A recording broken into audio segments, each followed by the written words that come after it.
I do hereby affirm that I will tell the truth and nothing but the truth to this committee today. Thank you so much.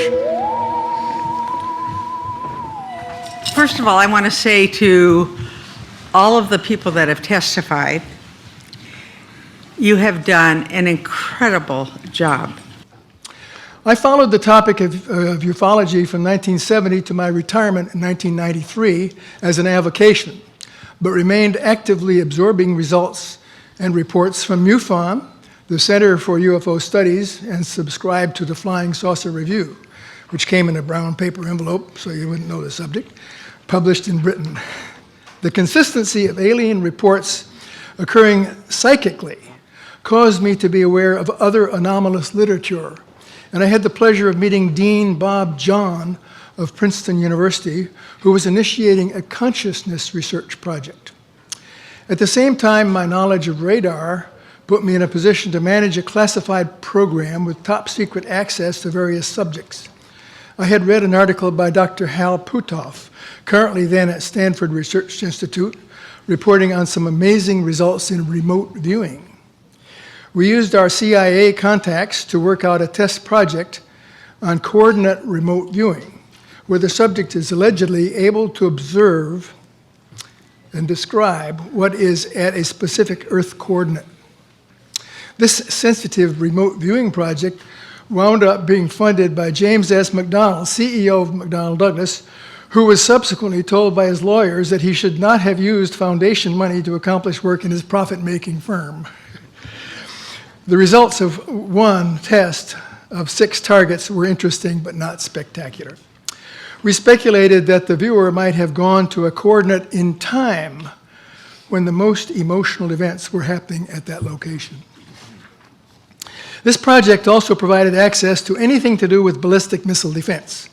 And I used a nice classified library at another facility to see what there was on the defense against UFOs.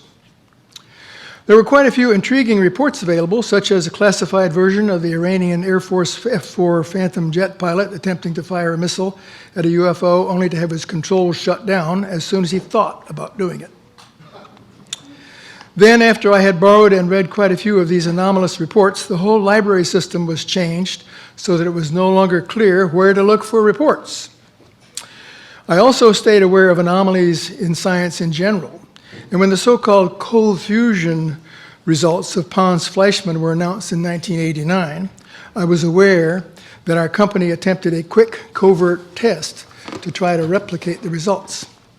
I was told we were not successful, but by then I was working on advanced technology for NASA International Space Station and not involved in any proprietary activity. After retirement in 1993, my focus on UFOs became the authentication of leaked documents as described on Wednesday. If these documents are valid, they are consistent in telling the story of exposure to the alien technology, attempts to understand it, and many specific tales of successfully understanding the principles and building devices that have become the technology breakthroughs we all enjoy today. There is a case to be made that the 3 crash recoveries of Missouri in April 1941 and LA in February 1942, 1,430 rounds of ammunition during the famous LA air raid, resulted in a specific contract to study how germanium and silicon might be used in the preparation of semiconductors. Those individuals receiving reports and samples included Edward Condon at Westinghouse, Bell Laboratories, Hans Bethe of MIT Radiation Laboratory, and Shockley of Bell Telephone Laboratories in 1945, who is given credit for inventing the transistor in 1947.